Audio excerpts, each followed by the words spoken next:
Silakan duduk, shalom. Apa kabarnya hari ini? Luar biasa karena kita punya Tuhan yang luar biasa. Iya, tema firman Tuhan hari ini dari gereja, cinta akan uang itu ya membuat kita takut kekurangan. Ya. Orang kalau terlalu cinta uang, maka dia gampang khawatir, gampang takut. Ya, saya mau tanya saudara. Kita tuh uang itu, memiliki uang itu atau menjadi kaya itu dosa atau tidak? Orang Kristen boleh kaya? Pendeta boleh kaya? Soalnya ada yang bilang pendeta nggak boleh kaya. Ya, padahal kalau pendeta kaya kan puji Tuhan ya, bisa memberkati kan? Ya.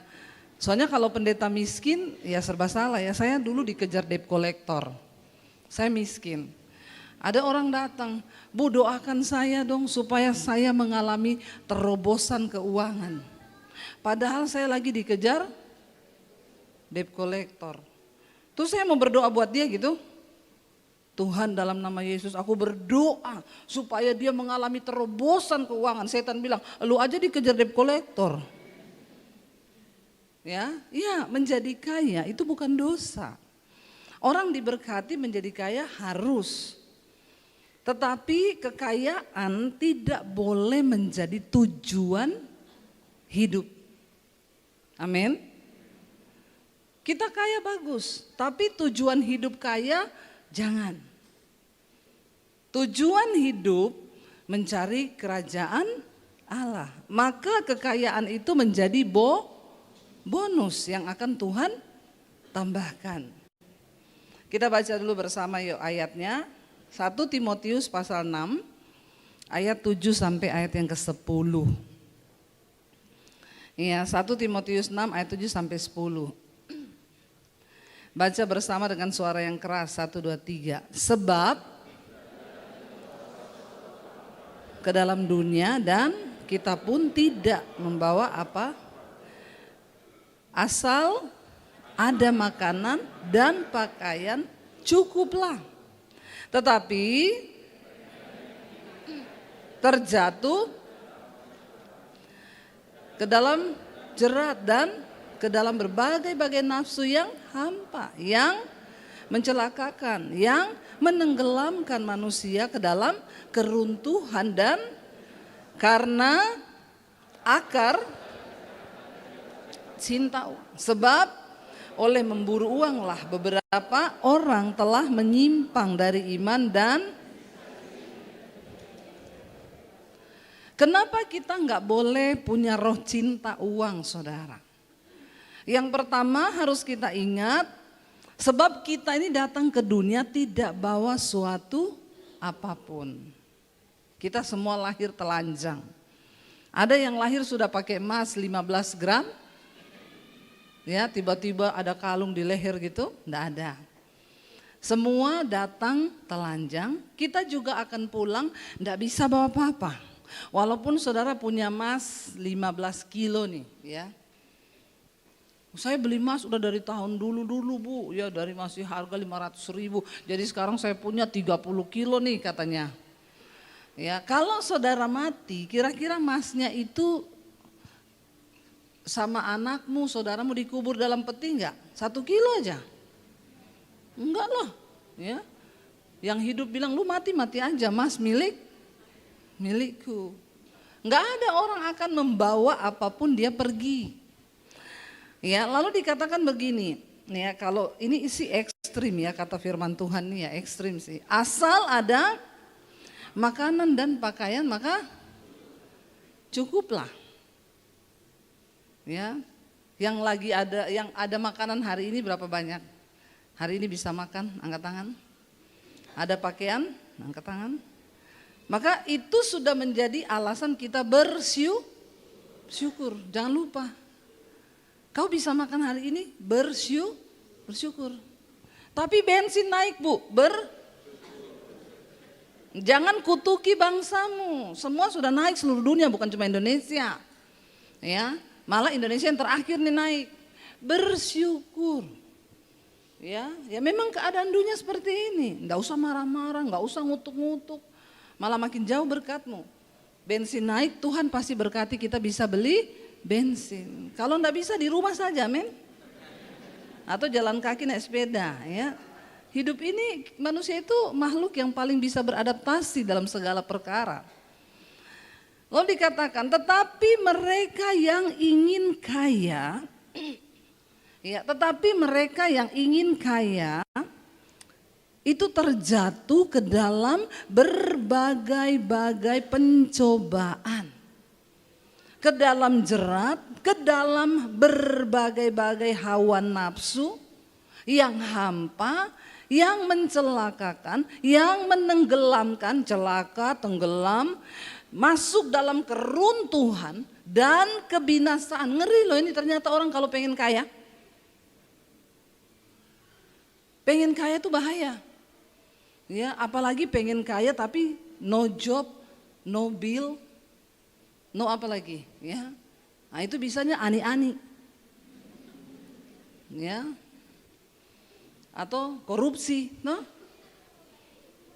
Orang kalau ingin kaya, ya siap-siap dengan ini. Jatuh dalam berbagai pencobaan, ke dalam jerat, ke dalam berbagai-bagai nafsu yang hampa, mencelakakan, menenggelamkan, masuk dalam keruntuhan dan kebinasaan. Ya, siapa yang pengen kaya? Siap masuk dalam pencobaan, malapetaka, keruntuhan, kebinasaan. Ini gimana sih nggak dengar firman ya? Ya, saudara, ya orang itu boleh kau pengen kaya, tapi ini paketnya nih. Alkitab tidak mengajarkan kita ini menjadi tujuan hidup kita itu kaya. Itu bukan tujuan, itu bonus. Carilah dahulu kerajaan Allah dan maka semua Tuhan tambahkan. Tahu-tahu engkau bekerja, diberkati pekerjaanmu. Itu tahu-tahu semua, tahu-tahu. Itu akibat dari engkau mengejar perkenanan Tuhan. Ya, anak-anak muda percayalah. Jangan engkau menatap saya dengan tatapan kosong. Dan kau berkata dalam hati, ini pendeta ngomong tok. Saya mengalami, saya bisa ada di keadaan saya seperti hari ini. Saya tidak pernah berusaha menjadi kaya. Bahkan tidak pernah berdoa minta kaya. Kalau kau berdoa minta kaya itu doa yang tidak sesuai firman Tuhan. Jangan berdoa minta kaya. Amin. Karena anak-anak muda sekarang banyak dengar-dengar motivator kan di Instagram, ya di mana, ya. Ingin cepat menjadi kaya, lakukan 3 hal. Pret. Ya, saya kemarin baru lihat. Ya, katanya untuk bisa menjadi kaya, bertemanlah dengan orang kaya, sebab kekayaan itu berjangkit. Mana ada orang kaya berteman sama orang yang gak punya apa-apa? Maka itu hanya Jangan dengarkan firman Tuhan. Saya dan suami setiap hari di mobil di mana kita gini, kita nggak pernah kepikiran ya Tuhan bawa kita seperti hari ini ya. Iya, nggak pernah kepikiran. Kita nggak pernah berusaha, kita tidak pernah bermimpi bahkan berdoa. Kita hanya melakukan sehari demi sehari mengejar perkenanan Tuhan, mengejar apa yang berkenan, tiba-tiba sampai. Itu yang Tuhan bilang, cari dahulu kerajaan, semua akan Yesus bilang begini, jangan pikir apa yang hendak kamu makan, apa yang hendak kamu pakai, karena itu semua dicari oleh orang-orang yang tidak mengenal Allah. Tapi Bapamu yang di surga tahu engkau memerlukan semua itu, karena itu carilah kerajaan Allah dan kebenaran, maka itu semua itu bonus yang tidak perlu kau cari, itu hadiah dari Tuhan. Tahu-tahu kau sebagai seorang sales, kau hidup takut Tuhan, kau hidup dalam kekudusan, tiba-tiba ada orang telepon, cariin gua rumah dong, gua butuh 5 nih. Amin. Mukanya nggak percaya. Amin, di firman Tuhan aja susah. Iya, kita harus melatih diri supaya tidak cinta uang. Mungkin saudara tanya, Bu, orang cinta uang ciri-cirinya seperti apa? Satu aja cirinya orang cinta uang, pelit. Lihat kanan kirimu, coba bilang, jangan pelit. Ya, kikir itu cinta uang. Ya, orang kikir itu cinta uang pasti 100.000%. Bagaimana supaya kita nggak punya roh cinta uang, saudara? Ya, Alkitab berkata, di Alkitab Yesus pernah berkata, persembahan yang paling besar yang tercatat di Alkitab adalah persembahan seorang janda miskin. Jangan bilang gini, ya kan saya miskin Bu, jadi saya belum bisa lah menabur. Jangan kau bilang gini, yang punya roh cinta uang itu orang kaya. Enggak. Orang miskin juga banyak yang cinta uang. Hello? Ya minta dikasihani, dikit-dikit curhat, dikit-dikit WA orang boleh pinjam duit. Enggak, itu cinta uang itu. Nah ini roh cinta uang ini. Ya apa-apa tuh, ya pokoknya udah minta apa-apa udah ini ya. Susah dicerita, ketemu orang muka langsung berubah jadi celengan babi. Ditanya gimana kabar, susah, apa-apa mahal, bayar sekolah anak, begini sementara gaji suami nggak naik, celengan babi kau. Itu tanda orang cinta uang itu, roh cinta uang. Nggak usah curhat sama manusia, curhat sama Tuhan. Amin. Coba kita saudara, ya kita ini punya uang ya. Saya tidak, orang kalau punya cinta uang itu dia mentalnya mental miskin. Mental miskin itu bukan hanya punya orang miskin, banyak orang kaya juga mental miskin karena cinta uang. Orang cinta uang tuh tidak mungkin bahagia. Ingat Yesus berkata, kamu tidak bisa mengabdi pada dua Tuhan, pada Allah dan pada Mamon. Karena kau pasti akan mencintai yang satu dan membenci yang satu. Kalau engkau mencintai uang, kau benci Tuhan. Kau gak mungkin taat sama firman. Kenapa pelakor ani-ani itu ya rela ya dia jadi simpenan ani-ani, bahkan banyak yang pelayanan juga di gereja. Dikasih om-om mobil, diupload di foto, terima kasih Tuhan berkatmu. Padahal berkat dari om. Ya, sudah sulit membedakan mana setan mana malaikat sekarang. Karena banyak ya setan jadi malaikat terang. Iya, kenapa dia rela bersinah, dipelihara, tapi dia dapat fasilitas karena dia cinta uang. Jadi Tuhan jadi nomor 2, dibalik-balik saudara. Yang boti-boti, banyak kan boti-boti jadi peliharaannya om-om juga toh. Pergi ke luar negeri, foto di Eropa, puji Tuhan berkat Tuhan. Padahal yang bayar om boti. Saya lihat nih banyak saudara, banyak. Ya. Tapi karena dia cinta uang, dia menomor berapakan Tuhan. Pokoknya yang penting uang dulu. Coba kita uji, ya kita ini punya roh cinta uang atau tidak. Alkitab bilang orang tuh kalau pengen kaya, cinta uang, dia menghalalkan segala cara. Korupsi, nyolong, nyuri, utang gak bayar, nipu orang. Ya kan, banyak sekarang kan. Semua hal dia lakukan demi uang, keluarga hancur. Cari warisan, berantem, ribut. Ini cinta uang semua nih. Yesus sangat memperingatkan kita. Untuk bisa menyiasati roh cinta uang ini, kita belajar dari hal yang terkecil, menabur.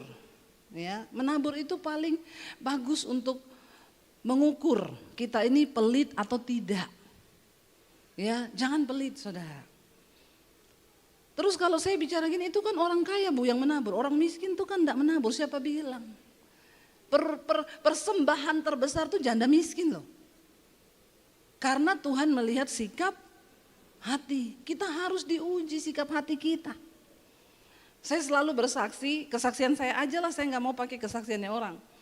Waktu kami masih susah dulu ya di Solo, 25 tahun lalu.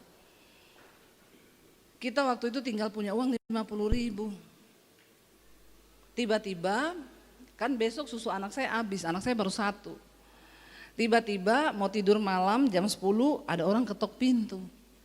Saya bilang sama suami saya, orang jam 10 malam ketok pintu ini emergency. Ya kalau nggak minta didoakan ya minta duit nih. Ya kan, jadi hati-hati adegan berbahaya nih. Saya bilang sama suami, kamu buka aja siapa itu. Dibuka saudara pintunya, ternyata penjual soto dekat gereja. Bukan orang Kristen, agama seberang. Dia bilang sama suami saya, Pak saya minta tolong. Ini orang gak pernah minjem. Ya. Kalau yang tiap hari pinjem, tutup lagi aja pintunya. Saudara buka, lihat dia tutup lagi. Nah, itu juga orang cinta uang itu. Dikit-dikit pinjem ini cinta uang nih. Ya, jangan mau, tutup aja lagi, bilang berdoa gitu, tutup pintunya. Karena ini orang gak pernah pinjem, gak pernah minta. Ya. Suami saya, iya Pak, kenapa? Pak minta tolong banget, anak saya sakit demam, saya nggak tahu mau lari kemana, saya nggak punya uang, harus bawa ke puskesmas, saya pinjam 50.000 25 tahun lalu, 50.000 kayak 500.000 lah, ya pinjam 50.000 aja, nanti saya ganti minggu depan. Suami saya bilang sebentar, saya tanya istri. Bapak-bapak yang benar itu uang tanya istri, amin. Ya jangan enggak tanya istri apa-apa, putusin sendiri. Suami saya masuk ke kamar, dia bilang, Say, di luar itu ada penjual soto gereja, kenapa? Dia butuh uang 50.000. Saya bilang, kenapa enggak 25? Ini uang saya tinggal 50.000. Besok susu anak habis. Dia pinjam 50, iya. Suami saya langsung bilang begini, dia cari aman. Aku terserah kamu loh. Karena dia tahu nih kalau salah ambil keputusan, besok dia jadi masalah kan. Ibu-ibu itu kan salahin suami kan. Dia bilang, aku terserah kamu loh ya. Kalau kamu bilang kasih, kasih aja. Kalau kamu bilang tidak, tidak. Jadi aku terserah kamu. Ya, kita bersyukur dapat suami gini. Makanya istri juga harus peka, amin. Ya, harus peka ya. Saya aduh besok susu anak habis gimana ya. Tiba-tiba ayat itu muncul di kepala saya.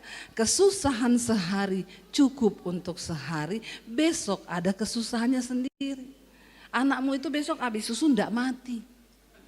Tapi ini demam, kalau nggak ditolong bisa mati. Saya bilang sama suami, kasih aja deh. Terus besok kesusahan sehari cukup untuk sehari. Ya, tapi ini tidak berlaku, saudara terima gaji, terus saudara pergi ke mall, terus saudara belanja, terus saudara bilang kesusahan sehari cukup untuk, itu goblok. Terus abis itu kau habis duit, kau pinjam-pinjam lagi sama mertua, itu kau hamba uang, hamba syaiton. Bertobat, pakai uang dengan bijak, amin. Lalu suami saya bilang, berarti kasih nih, kasih saya. Dikasih Pak ini, saya ganti minggu depan, tidak usah diganti. Kalau saudara memberi sama orang, sesuai kerelaan hatimu. Kalau kau tidak rela, tidak usah pinjam, amin. Dengar baik-baik ya. Kalau kau sudah memberi, jangan harap ganti. Karena banyak orang Kristen akhirnya hidupnya berdosa. Karena nunggu-nunggu diganti. Ya, enggak diganti sampai akhir tahun bikin status.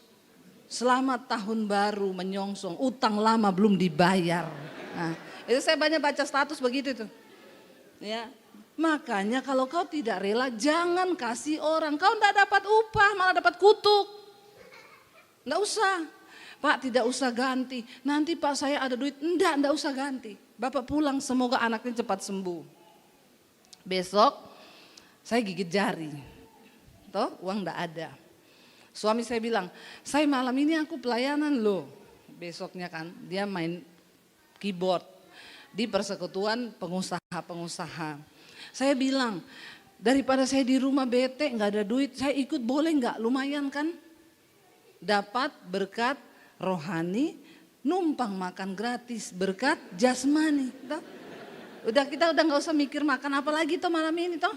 Ya udahlah, ayo pergi. Anak saya titipin mertua karena rumahnya dekat. Bu titip, saya mau temani suami pelayanan. Oh iya. Masuk saudara. Begitu duduk saya, ada bapak-bapak pengusaha kaya di Solo ini. Masuklah dia. Waktu saya lihat bapak ini kan saya tahu dia orang kaya ya. Langsung di hati ada suara gini, nanti bapak itu akan kasih kamu berkat. Saya langsung cek diri nih, dasar mata duitan. Kita harus menengking diri sendiri loh. Ya, jangan berharap pada manusia. Kita harus tengking, saya bilang dasar mata duitan ya. Gara-gara dompet kosong, lihat orang kaya langsung kepengen diisi, bertobat. Tapi sepanjang ibadah suara itu ngomong terus. Nanti dia akan memberkati. Lalu saya bilang ini, Tuhan, kalau ini suaramu pasti terjadi, saya nggak mau mikir. Tapi kalau ini dari setan, enyahlah engkau dalam nama Tuhan Yesus. Sudah kan? Tapi saya nggak deket-deketi Bapak itu, Pak, Tuhan bilang. Di hati saya, Bapak tatap mata saya. Nah, itu syaiton juga kau. Jangan percaya kalau ada hamba Tuhan begitu, itu bukan hamba Tuhan, hamba setan itu. Ya, saya ya diam aja biasa makan. Bapak itu ya ketemu tapi nggak ngapa-ngapa. Begitu selesai ibadah semua pulang, suami saya beres-beres keyboard. Ya kita mau turun saudara. Dia bilang, sini apa kabar kalian berdua, lama ya saya nggak ketemu. Kalian itu loh nggak pernah telepon saya, nggak pernah apa kek, bilang ada butuh apa kek. Oh enggak Pak, kita kan punya Tuhan. Saya dan suami dari dulu kami susah, tapi pantang buat kami pinjam uang. Hamba Tuhan tidak boleh pinjam uang. Waktu engkau pinjam uang, gugur imanmu. Berarti kau tidak punya Tuhan. Amin. Ya, orang Kristen jangan kau suka-suka pinjam uang terus. Kau pinjam uang tuh kau nggak punya iman loh. Ya, apalagi sama keluarga, sama teman gereja, akhirnya rusak persahabatan. Begitu ditagih dia bilang, Yesus sudah bayar utangku. Saya baptis ulang, saya rendam 20 menit, orang-orang begini nih. Ya. Lalu saudara selesai dia bilang, kamu tuh lo gak pernah kabari, gak pernah apa, gak pernah SMS saya. Ya hamba-hamba Tuhan lain banyak lo yang minta tolong sama saya. Enggak Pak, kita punya Tuhan. Oke saya mau, boleh gak saya berdoa buat kalian? Oh puji Tuhan, boleh banget Pak. Kita didoakan dalam hati saya, berkatnya doa. Bukan doi. Tapi doa. Ya doa juga berkat enggak? Berkat. Jangan selalu mengidentifikasi berkat itu duit, doi. Habis doa selesai dia bilang gini, tunggu. Yang mana ya? Kamu enggak tahu ya kenapa Tuhan itu, kamu ada pergumulan apa? Enggak ada Pak. Tuhan suruh saya kasih loh semua duit saya yang ada di dompet malam ini. Oh iya ya Pak, iya. Dia ambil dompetnya, dia buka. Saya ingat hari itu dia bilang, ini saya bawa uang cash 750.000. Itu zaman dulu tuh udah kayak 7,5 juta saudara. 750.000 dan ini Tuhan suruh saya kasih semua sama kamu loh. Saya tanya lah, terus Bapak pulang gimana Pak? Saya pinjemin 50.000 apa gimana? Masih baik tuh saya toh. Baik loh saya ini. Ya. Enggak usah, saya kan ada sopir di bawah. Oh iya maaf ya. Kan kita naik motor kan. Lupa saya Bapak punya sopir. Udah enggak usah ini ya, terima ya. Terima kasih sama Tuhan ya. Ini Tuhan loh yang suruh. Iya Pak, terima kasih banyak Pak, Tuhan memberkati ya Pak. Lagi turun tangga dia tanya, tunggu. Tunggu ini memang ya. Kenapa? Punya nomor BCA enggak? Punya, berapa? Enggak hafal. Nomor itu harus dihafal. Emergency call itu. Karena orang bisa berubah loh. Kalau sekarang saya hafal 785 034 0547. Dulu saya enggak hafal. Jadi saya bilang, Pak saya enggak hafal Pak. Oh besok jam 8 ya. Besok jam 8 tolong kirim nomor rekeningnya ke saya. Oh iya oke Pak. Ya Tuhan tuh suruh saya berkati kalian. Saudara jam 8 dia bilang. Tolong kalau orang minta nomor rekening jam 8, kirimlah nomor itu jam 8 lebih 5. Ya, orang Kristen ya. Dengar ya. Jam 8 lebih 5 saja. Jangan jam 7 kau sudah kirim. Jam 8 kurang 5 kau tanya, sudah transfer belum ya? Mata duitan kau. Ya, ada orang-orang model begini nih, ya. Saya ini tiap bulan memberkati banyak hamba-hamba Tuhan saudara. Ya itu biasanya saya stop transferannya kalau ada. Yang baru tanggal 31, saya kan transfernya tanggal 1 toh. 31, Shalom Bu mengingatkan ya. Jangan lupa ditransfer. Jadi saya gini, aku ada utang atau bagaimana ya? Ini pendetanya kayak debt collector loh. Tanggal 31 mengingatkan, harusnya kan tunggu aja, amin. Berdoa, kalaupun telat tanggal 2 enggak usah di WA. Berharap sama Tuhan. Saya kirim 8 lebih 5 Pak nomor rekening saya. Terus sudah jangan tanya lagi apa-apa, diem aja doa. Saya diem terus, ya sambil deg-degan sih. Tapi kan enggak usah ngomong kan. Akhirnya jam 12 dia WA, Bu bisa datang ke BCA Pusat enggak? Oh iya, sama suami datang, ada yang mau saya sampaikan. Kami datang. Bu, ini Tuhan loh yang suruh. Saya enggak tahu ya, Tuhan tuh sayang sama Bapak sama Ibu. Ini ada uang 10 juta. Kok enggak wow ya? Wow. 10 juta Tuhan suruh saya berkati Bapak Ibu. Terima kasih sama Tuhan, jangan sama saya ya. Tuhan itu ajaib loh, saya baru kali ini loh kayak gini. Oh iya Pak, terima kasih Tuhan, terima kasih juga Bapak. Kita pulang saudara. Saya bilang sama suami gini, kita tuh diuji loh. Kalau kemarin orang itu datang pinjam uang kita 50, kita enggak kasih. Mungkin kita enggak lihat mujizat hari ini loh. Tuhan tuh melihat hati kita loh. Kenapa banyak orang Kristen tidak diberkati? Karena sikap hatimu terhadap uang itu sudah salah. Ya. Kadang-kadang kita punya roh cinta uang. Sampai kita nih udah gak berani menabur, takut karena kalau saya kasih saya kurang ini. Ya, tapi bukan berarti nanti pulang dari sini saudara, ada gak yang mau pinjam 50 ribu. Nah, itu namanya kau main judi dengan Tuhan. Hukum Tuhan itu tabur tuai itu benar. Dan Tuhan melihat sikap hati. Dulu kami punya uang cuma 50 ribu, diuji Tuhan, suruh kasih. Naik begitu kami mulai diberkati. Berapa waktu yang lalu tiba-tiba nih, saya disuruh Tuhan beliin mobil buat Pak Gembala di Semarang. Jadi ceritanya saya itu kalau pelayanan di Semarang, Bapak Gembala itu jemput kita, pernah dia jemput pakai mobil gereja, mobil yang besar sekali itu loh.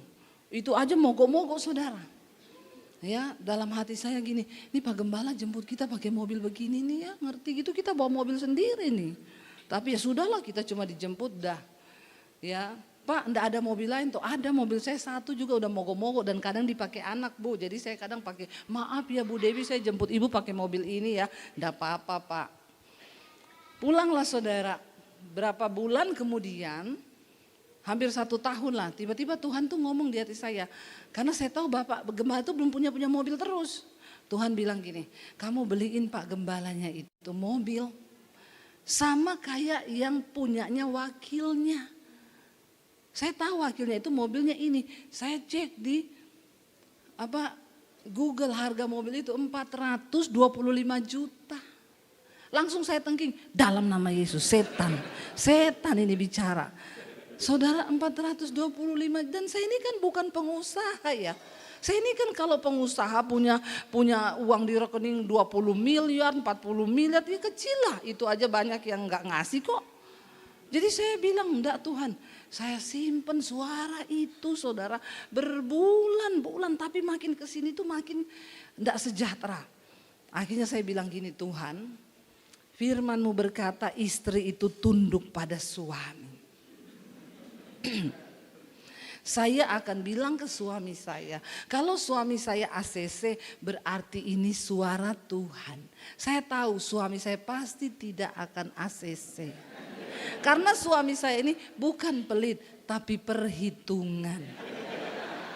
Beda ya pelit dan perhitungan ya.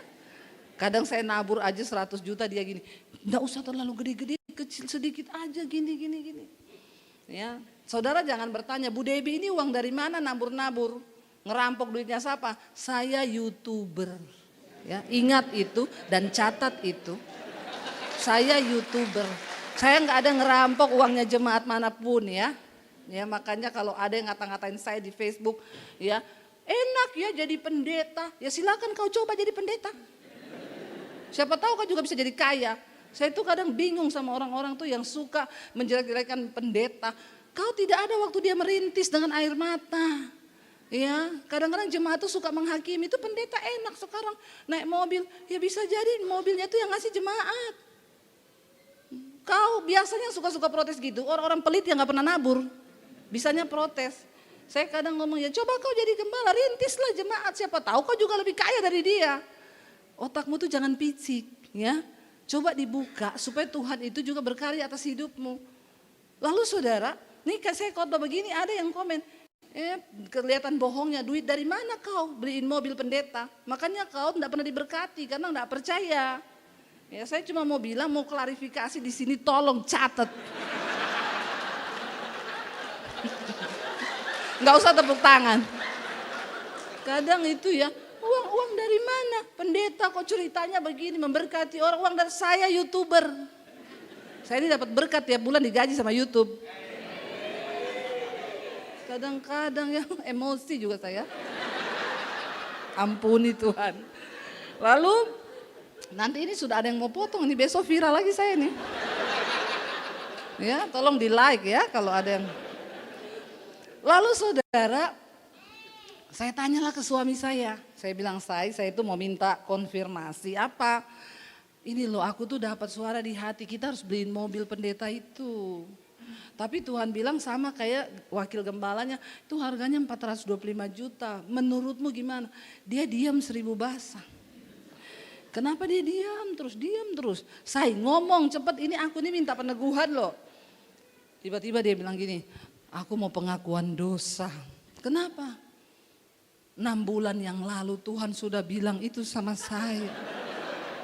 Tapi saya enggak mau juga karena mahal. Ya Allah, berarti karena kau tuli, makanya Tuhan itu kasih tahu sama saya. Jadi kita berdoa di situ saudara. Karena 425 juta itu besar enggak? Beli cilok dapat satu negara makan itu saudara. Ya. Jadi kita berdua bergumul menata hati. Dulu 50 ribu lolos nih. Ya, dan tinggal itu lagi habis. Ini masih ada sisanya sih, kalau kita ngasih 450 juta adalah sisanya. Tapi kan aduh gede ya Tuhan. Kami bergumul, ini bener gak ya timbang. Ya bener lah, orang Tuhan udah bicara sama kamu, Tuhan bicara sama saya. Jangan Tuhan marah loh, kita ini gak bisa. Ini kan uangnya Tuhan, bukan uangnya kita. Ya udah oke ya kita. Waktu itu saya ada pelayanan seminar di Makassar. Jadi kita bilang nanti aja pulang seminar kan 3 hari. Baru kita telepon dealer di Semarang, suruh ambil mobil itu keluar kirim ke gereja itu. Sampai di Makassar saya ketemu sama satu pengusaha, kita kan diundang pelayanan di tempatnya dia. Nah kami itu ada grup bersama dengan pendeta yang di Semarang itu sama pengusaha ini. Karena kami lagi makan kepiting ditraktir sama pengusahanya, jelaskan lagi saya ini, kalau pendeta tuh makan enak itu ditraktir ya, puas. Karena banyak pengejek-pengejek akhir zaman, enggak mau lihat pendeta senang makan di restoran mewah, pendeta makan-makan di restoran mewah. Jadi kita harus bikin keterangan, ditraktir. Karena banyak orang Kristen tuh maunya pendeta itu menderita. Tapi kalau menderita, kau kutuki lagi, kau bilang itu pendeta, enggak diberkati Tuhan. Nah, jadi saudara, kita makan kepiting, kita foto, Pak kita kirim di grup ya. Supaya pendetanya Semarang itu kepengen.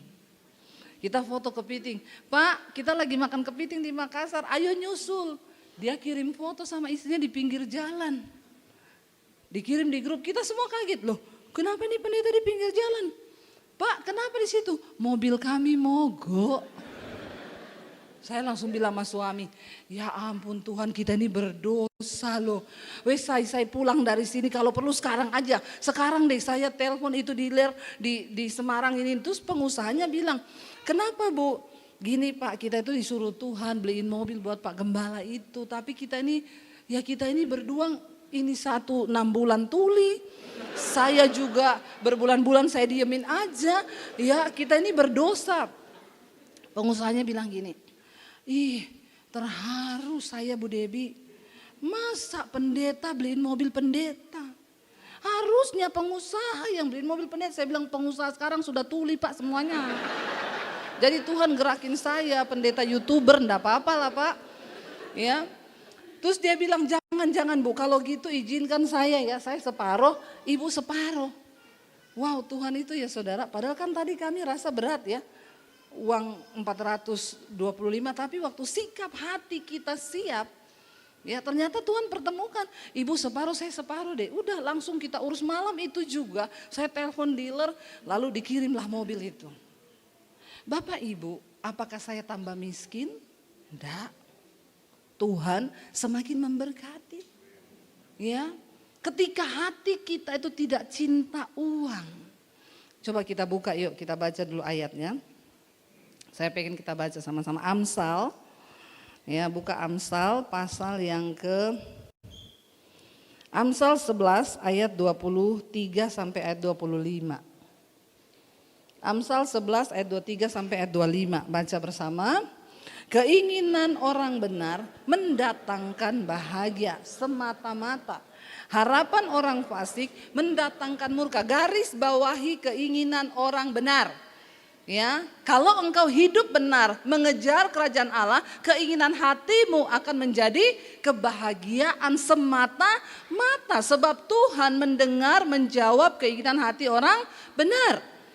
Tetapi orang fasik harapannya mendatangkan murka. Ya, jadi kitanya dulu ini yang jadi orang benar, maka Tuhan pasti akan memberkati. Ayat berikutnya dikatakan 1, 2, 3. Ada yang tetapi ada yang namun selalu ini bicara sikap hati, bicara mental. Ada orang semakin dia menabur, semakin diberkati. Tapi ada yang menghemat. Ya, saya kenal ada orang kaya saudara. Ya, hartanya itu ratusan miliar kali ada. Tapi pelitnya minta ampun. Ini bicara soal mental loh. Orang kaya mental miskin.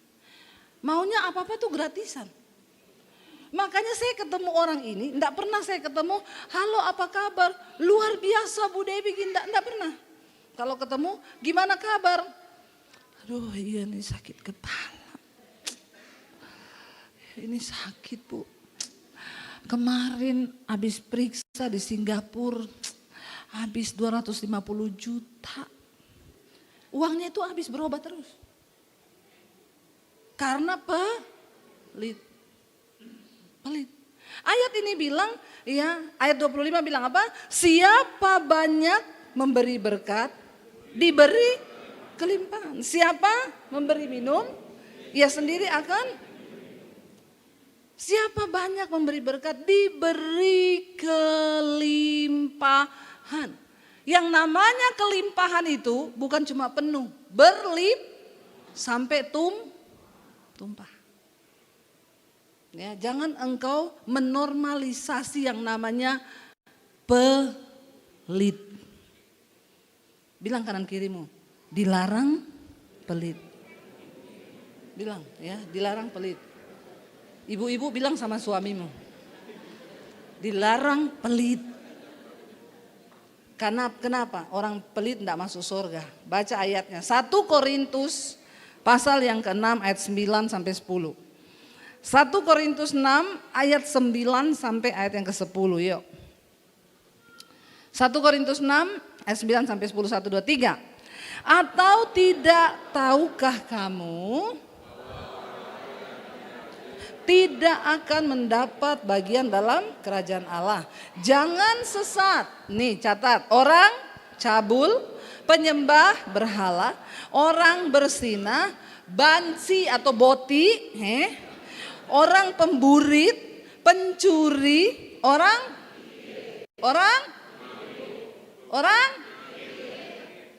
alias pelit. Lalu apa? Pemabuk, pemfitnah dan penipu tidak akan mendapat bagian dalam kerajaan Allah walaupun dia pendeta. Amin. Walaupun dia pelayan Tuhan. Apalagi cuma jemaat biasa. Bertobat. Catat baik-baik ini. Yang tidak mendapat bagian dalam kerajaan sorga. Enggak masuk sorga. Pemfitnah ya dikatakan apa? Orang cabul yang suka percabulan. Penyembah berhala. Ya. orang bersinah, banci, pemburit boti, lesbi, itu tidak dapat bagian dalam kerajaan sorga. Pencuri, koruptor, ya, orang kikir, orang pelit, pemabuk, pemfitnah, penipu, tidak mungkin mendapat bagian dalam kerajaan Allah. Ini jelas loh firman Tuhan nulis. Jangan menormalisasi yang namanya pelit. Tapi kita menabur juga harus dengan hikmat Tuhan. Kalau orang dikit-dikit pinjem jangan dikasih. Ya, jangan, karena itu ada lagunya. Berkali-kali kau berhutang, berkali-kali kau ndak bayar. Nyanyiin gitu aja ya. Dalam rasa sakit. Sakit hati ini, tiap berkali-kali kau bawa utang, berkali-kali juga kau tidak bayar. Ya, apalagi orang kalau bawa utang itu kalau datang manis kan. Halo, apa kabar sis cantik? Saya paling takut kalau ada WA begitu. Pura-pura saja jangan dibaca lagi terusannya. Langsung aja diblokir. Ya, itu paling-paling itu ujung-ujungnya begitu. Boleh tolong dah. Jangan ya. Tapi kalau tiba-tiba Tuhan gerakkan kita, Tuhan suruh tolong ini, Tuhan suruh yang enggak ngomong, yang enggak minta. Nah, itu dari Tuhan. Ya. Tiba-tiba saudara keingat wajahnya pendeta siapa, itu dari Tuhan. Ayo kita belajar ya. Belajar menabur. Karena dengan jelas ayat ini berkata, saya undang para imam musik maju ke depan ya. Banyak orang yang menebar harta, tetapi semakin bertambah kaya. Kaya itu bukan tujuan, kaya itu bonus yang Tuhan beri. Anak-anak muda jangan cuma kau berpikir jadi kaya, nanti jatuh dalam berbagai-bagai nafsu tadi. Tapi berpikirlah bagaimana mengejar perkenanan Tuhan. Ya, nanti kalau kita sudah kejar perkenanan Tuhan, maka Tuhan beri bonus tambahan ya. Kita percaya bahwa Tuhan sanggup pelihara hidup kita. Ada banyak jalan-jalan yang Tuhan bisa bukakan. Bensin naik bilang terima kasih Tuhan. Kenapa saudara? Firman Tuhan tidak pernah berubah. Zaman berubah, harga berubah. Tapi firman Tuhan tidak pernah berubah. Kita harus percaya itu. Kita harus percaya dan imani firman Tuhan. Kau tunjukkan kasih setiamu. Engkau beri yang kami perlu. Imani itu dan percayai itu. Supaya kita melihat terobosan dalam hal keuangan di hidup kita.